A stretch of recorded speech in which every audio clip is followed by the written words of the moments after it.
All right, so pretty much. Hello? Hello? All right, so I woke up, sent you that text, and I fell back asleep. And you sent all those messages, and then when you said, "Yeah, I can play right now at 11:18," I woke up at 11:18. Yeah, so I was like, "Oh yeah, sure."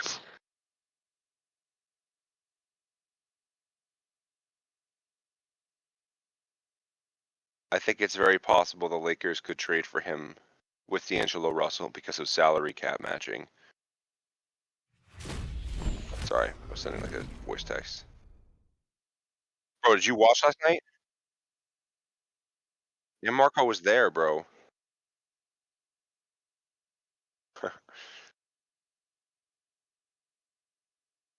Mhm. Yeah.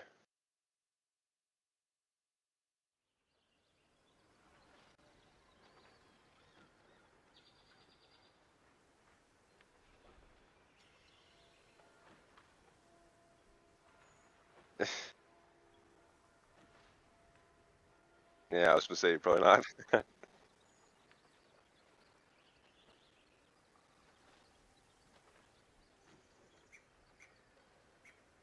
I can't believe you missed that. That was that dude that Pavlovich Aspinall specifically was like I was like I don't know, like I have no clue those two are. Dude, the betting odds, I sent Marco a picture. Sergey Pavlovich is the vanilla gorilla in heavyweight. What's his name? He's the Russian guy who's won his last 6 fights in a row, all through first round knockouts, and they've been insane. He's the one who killed Derek Lewis in like 2 seconds, and then slaughtered Tai Tuivasa immediately, like in the next fight, in also like 30 seconds. Butchered a bunch of people. Didn't get a heavyweight championship fight because that's how the UFC works. You know, it doesn't matter how incredible you are and how much you just barrel through people, you just don't get a fight. And then Aspinall was a heavyweight he was a young heavyweight who came in a couple years ago. I just want to find his age specifically. He's 30 now. Okay, he came in big guy, like 6 foot, 6'5", 262 pounds, but he looks very good. Like for a guy who's that heavy, like he actually looks pretty damn good. He's like fast on his feet. He's very skilled. He's a lot like Cyril Gane in that way, but I think he's much better than Cyril Gane because he's also like a fantastic wrestler as well. So he was like he's also English, so he had like a lot of support from UK people. But he was like going through when he was starting, he was really popular, and everyone was like, "Oh, fucking, like this guy could be really good. Like it was a very good potential." He hasn't lost since he joined the UFC, but he beat like on his way up. Let me see if there's anyone names. He beat Alexander Volkov. He submitted, and then Sergey Spivak he knocked out, and then he fought Curtis Blades, and I remember watching it, and he like threw out a leg kick and busted his knee immediately on the first leg kick he threw. 15 seconds into the fight, I remember watching, going, "You gotta be fucking kidding me." So Aspinall went out for surgery. Okay, so he came back a year later. Like literally, I'm looking at right now. July 33rd, he got hurt, and then July 22nd, the next year, he came back, and he fought Myson Tabora, and he beat Marcin Tabora in 1 minute. Like just beat the shit out of him. And then it was like, okay, he's legit still. That's amazing. So then it was like, is he gonna fight for the belt? Is he gonna fight John Jones? Does John Jones have interest in him? Don't know. But anyway, they were like, fuck it, we'll just throw Sergey Pavlovich and Tom Aspinall together, who are just behemoth men. The betting odds were the closest of any fight I've ever seen in my life. I sent it to Mark Owens, like, this is actually crazy how close this is, because even Vegas has no clue. The fight ended in 30 seconds, of course, pretty much. Just ended immediately. And this is the clip. I think this is the one I'm sending to you. This is the knockout. Who won? Crazy shit, bro.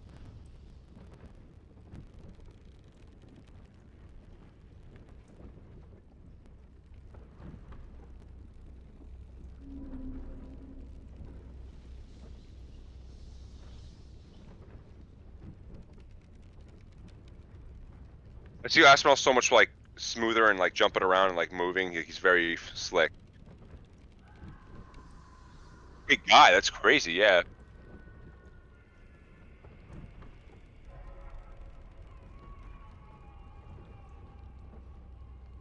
Yeah. And then after that, bro, things got whack and Marco was livid. There was an early stoppage in the light heavyweight championship. Yuri Prochazka versus Alex Pereira. So Prochazka was chefing Pereira. Like Chef Boyardee him the first round. Second round, like actually chefing him, and actually starts like outstriking him pretty badly. And then out of nowhere, Pereira catches Prochazka, like catches him completely with two shots, like a 1-2 real quick.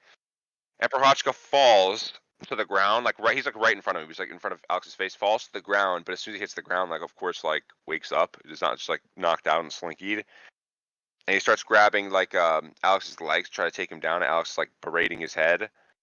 And then it looks like when you watch it the first time, it looks like those shots to his head while he's trying to like take Alex down get to him because he just like falls over backwards. But in the replays and immediately after the fight ended, because the ref then calls it immediately when that happens, he just gets up and is like, what the fuck? If you watch the replay again, it looks like when he fell to the ground, like knocked out, and then woke up when he hit the ground and then grabbed Alex's legs, he was in like a weird position where he was on his literal heels and his weight was going backwards. And he actually just fell over. Like he just rolled backwards. Because he got caught when he was grabbing his legs, and he just like his momentum just like he was like, oh fuck, and then he just fell backwards. Yeah, like he rolled backwards and then rolled upside down and then got up. But the ref already called it, and it was like, yikes, dude. And I think I couldn't remember, but Marco told me that Prochazka said he was leaving the UFC. So I mean, I don't know if that happened, but I don't think he did that though.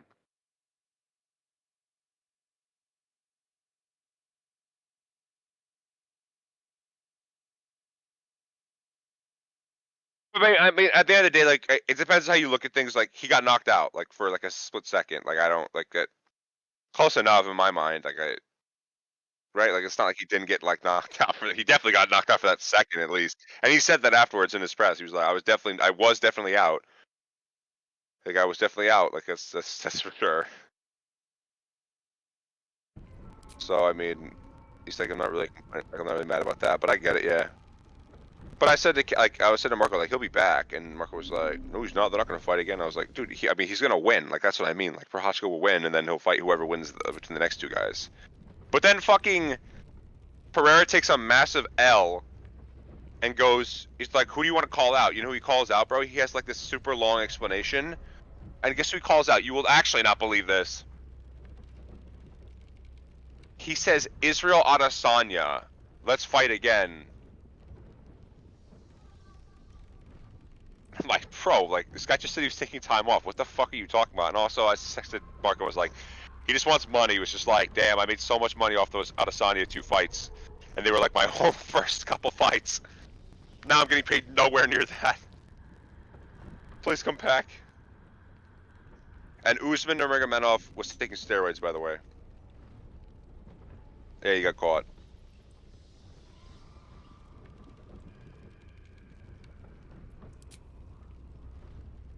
I'm ready.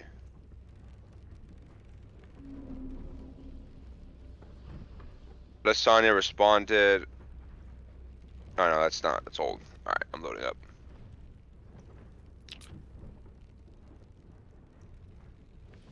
Get your ass in this game, bro. What are you talking about?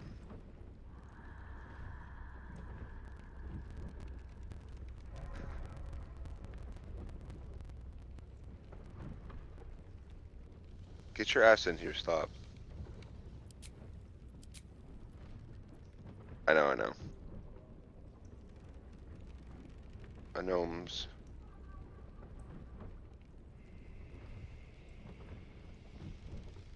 Loading. I was gonna tell Eddie's character to go back to that little closet. Get back in the closet. Please step back in the closet. Alright, where is he? Right here. Let me invite you to. Where did you? Since you're not even in Baldur's Gate, bro.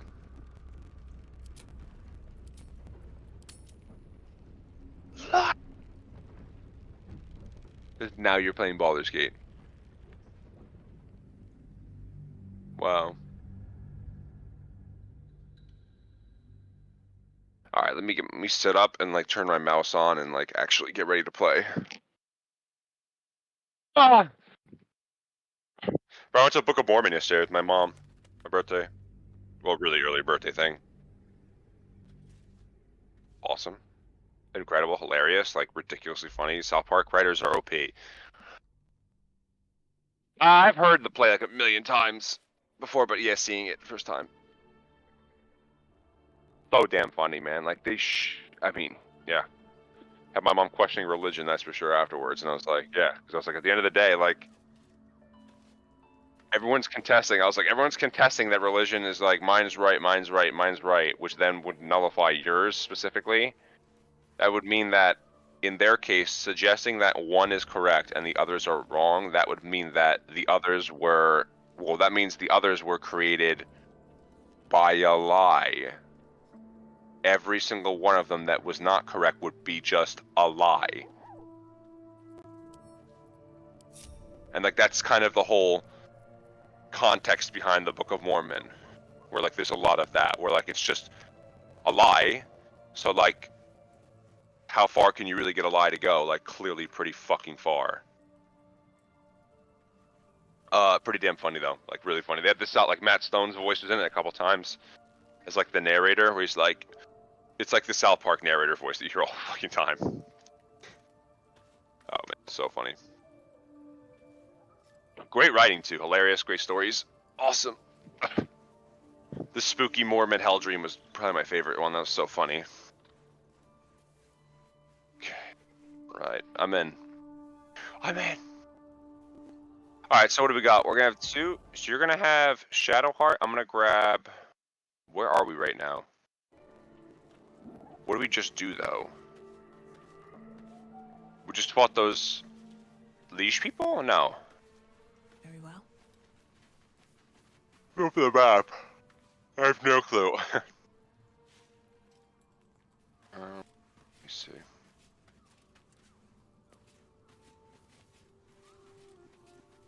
I'm gonna grab. What do we even have?